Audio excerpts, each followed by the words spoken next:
मी परवाच्या दिवशी मुंबईला मोर्चा काढला होता. आज इथल्या बोर्डावर मोर्चा काढतोय.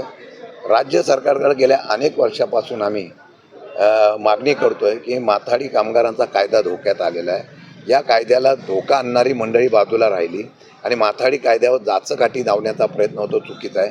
बरं, धारीतले शुक्राचार्य कोण हे शोधा.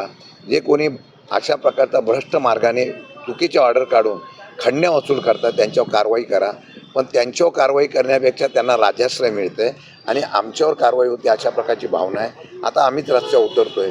जे भ्रष्ट अधिकारी आहेत एका दिवसात ऑर्डर काढतात, एका दिवसात व्हिजिट करतात. सामान्य माथाडी कामगार गेला तर महिना त्याच्याकडे लक्ष देत नाही आणि एवढं करण्याचं धाडस वाढतं आहे. त्यांना कुठेतरी माथाडी संघटनेचा आता अंकुश राहिला पाहिजे म्हणून आम्ही आज जाब विचारायला जातो आहे. आम्ही अल्पकालीन चर्चासुद्धा घातलेली आहे. सरकारकडे आम्ही मागणी करणार आहोत, याच्यावर कारवाई आपण करावी.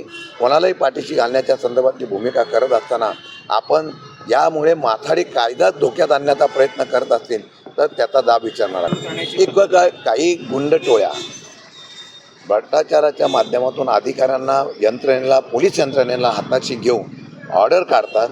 एकतर खंडणी वसुली करतात, रिकव्हरी काढतात, नंतर ज्या लोकांचा अधिकार आहे त्यांना बाहेर काढतात आणि बोर्डाच्या अधिकारांचा वापर करून पत्र घेऊन कारवाई करण्याचा प्रयत्न करतायत.